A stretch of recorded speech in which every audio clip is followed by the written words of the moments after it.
Hello guys, hello mga ka-outdoor. At dito tayo ngayon sa itawag na Timuntagon Hills or Morning Hills dito sa amin sa Luay, Bohol. So, or parang boundary ng Lila. So dito, ang ganda ng view dito. Makita mo yung buong dagat. Tapos saka sa baba rin makita mo kasi nasa high level to eh. So yan, dito banda yung Lila, tapos yung dagat ng Lila, tapos dito sa Luay. So makita mo yung may Pamilakan Island dyan, saka doon yung Siquijor, saka doon Pangalao Island, Tagbilaran, saka dito doon ba. So yung daanan dito medyo rough road dito, pumunta doon bababa, tapos paikot baba. So yung view dito guys, may kuan dito pag Holy Week dito yung nag procession or sacrifice na umakyat dito. Tapos pakita ko sa inyo yung view dito.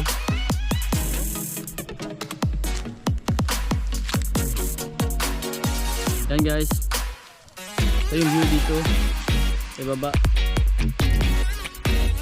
Dito kadalasan yung mga tutorial ng prenup ng kasal, ng mga yung kadalasan mga kasal dito nag-prenup sa dyan.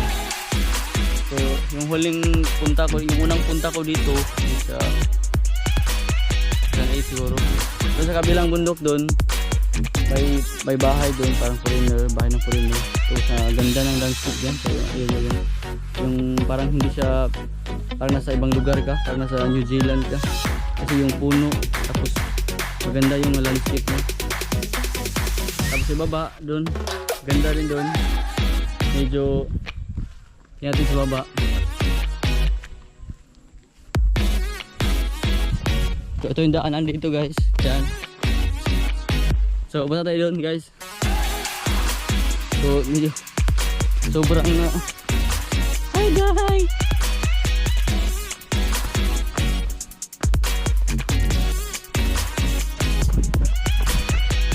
So punta natin guys. So kadalasan maganda pumunta dito sa morning sunrise at saka yung sunset. So tingnan mo guys, parang nasa ibang lugar ka. Ang ganda ng view.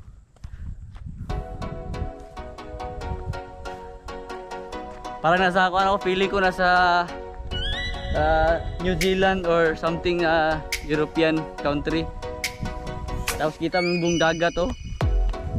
Yung mga fishing area natin, fishing spot natin andyan. So dito naman sa kabila may mga hills dito eh. Dito dyan hills, tapos doon hills din. Doon pa, tapos marami pa mga hills doon. Saka doon. So makita mo yung buong halos buong Bohol. Diyan, dito yung magandang pinakapalang spot guys. Diyan.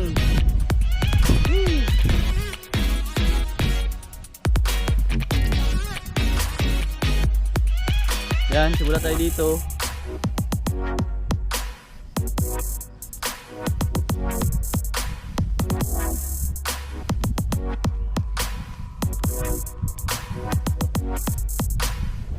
Parang hindi Pilipinas guys. Sobrang ganda. Tapos doon sa baba may nakita akong papunta dito sa taas. Dalo. Ganda guys. Tapos dito daming kuan dito, fishing spot dito. Yung Pamilakan, ganda diyan. Yung Pamilakan isa yan sa pinaka magandang fishing spot. Maraming kuan diyan, isda. Yung Pamilakan. Yung dito may isang highway dito na sobrang straight siya, makita mo dito. Tapos pag andun ka doon, makita mo rin dito ng yung Morning Hills. Dito sa kabila naman,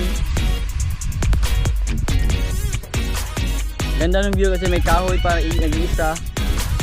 Tapos doon, so swerte yung mga tao na may lupa dito or may-ari nito. Siyempre, or malapit sa area na to kasi sobrang ganda ng view. Araw-araw dito ka sobrang yung fresh air, saka tahimik, saka yung mga taong gustong mag meditate, mag-isip-isip saka gustong tahimik na lugar, parang dito yung the best na area guys. Kasi tanaw mo yung buong dagat, saka kita mo yung Siquijor doon, yung Pamilacan, yung maliit, tapos yung kabila yung Siquijor. Sobrang ganda dito. Tapos galing kami doon banda. Dito yung kadalasan na may mga print up guys, pictorial.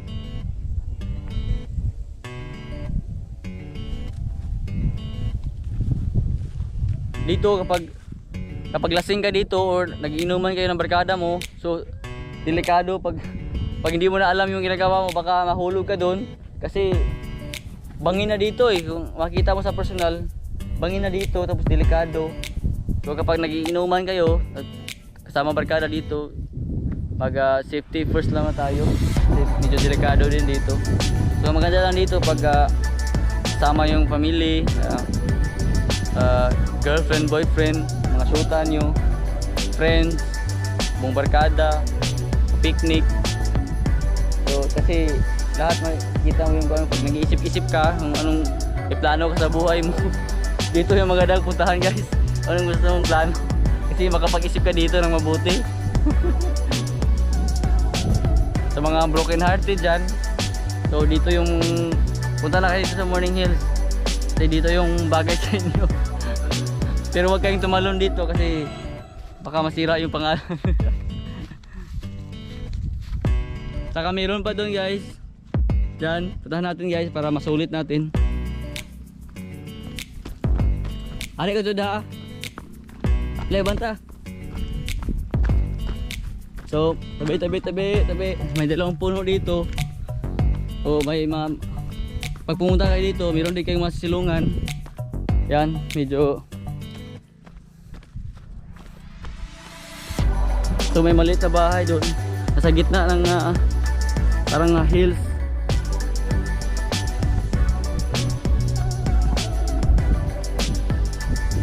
So, itong area na to parang hindi siya nilandscape ng tao, kusang ganito siya na area. Nature by nature siya. So sa mga taga Bohol gustong pumunta dito, yung hindi pa nakapunta, ito ay the best guys. Pag napunta kayo dito, hindi kayo magsisisi. Tanaw yung buong paligid. Dan. Meron pa doon. May area pa doon, saka doon.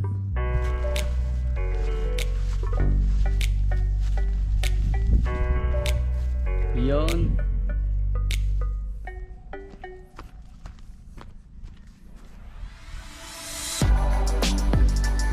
Sobrang ganda dito guys. The best to.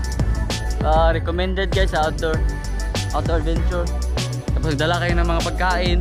Huwag nyo itapon yung mga basura guys. Kasi dito may nakita akong basura pakunti-kunti. Kasi sayang yung area, nasira kapag may maraming basura. So sana pangalagaan natin yung magandang area natin, mga tanawin natin dito sa ating lugar sa Pilipinas. Kasi proud tayo dito. So ito yung tinatawag natin na outdoor adventure natin. Para next generation is papuntahan pa nila, pa-feel pa nila yung paligid, yung hangin. Sobrang ganda. Sa mga ka-outdoor natin dyan, ito the best area to sa mga outdoor.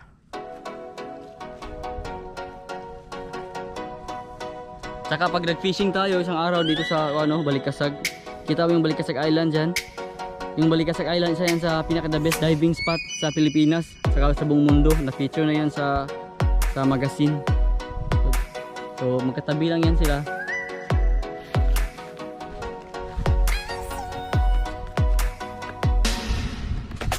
So sa mga gusto mag-exercise dyan, pwede rin dito para tingalin tayo. Saka pwede kayong mag-jogging papunta sa taas. Saka sa mga nagbabike dyan, mountain bike, the best to guys na area para sa bike. sa off-road. Hiningal na ako, kunti pa. So guys, Morning Hills, Himuntagon Hills, the best. Mag-ingat lang kayo kasi medyo delikado yung daanan dito sa nagmumotor. Saka paggabi, medyo delikado na kasi medyo may madilim pag kasi walang ilaw.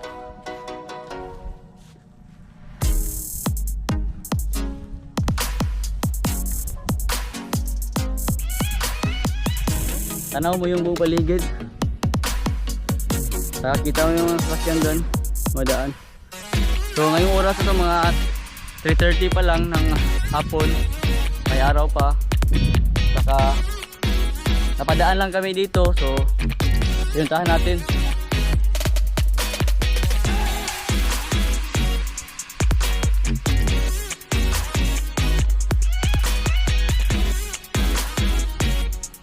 So doon sa may pinaka-ibabaw guys, may kuan doon, statue. May statue doon ng Santos. So sa mga scout natin dyan, huwag tayong magtapon ng basura kahit saan sa dagat man o sa bundok kasi lahat yan is connected lang, lahat yan. So sana guys pagpunta kayo dito kasi the best. Tapos be responsible lang tayo.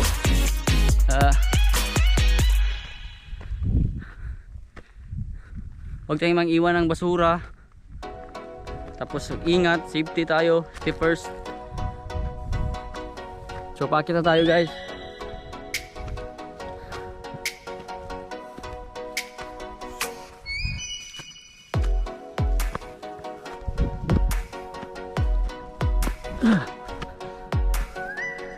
So itong puno na to is siguro maraming itong naka-witness na to ng maraming mga event dito.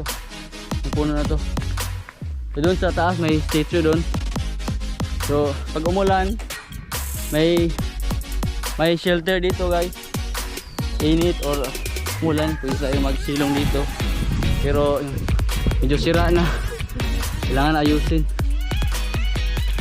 So sa mga nagmumotor, may parking area dyan. Hindi ko alam kung may bayad ba yan. Walang ibabantay ngayon. So dito lang ang padaan.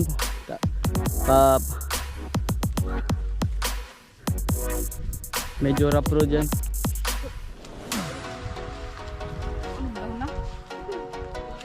So may kuan doon guys, Senyor Santo Niño. Pwede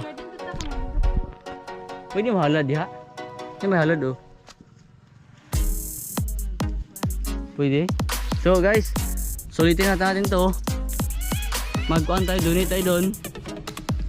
Donation. May garbage area dito, doon hindi magtapon ng tama. Sabutan na. So guys, dito yung pinaka-tuktok. So may halad, Senyor Santo Niño, Amazonas. So may kuhan dito, maliit na butas, pwede tayo maglagay ng konting donation. So malagay tayo guys ha, para masulitin natin. Thank you guys. So thank you.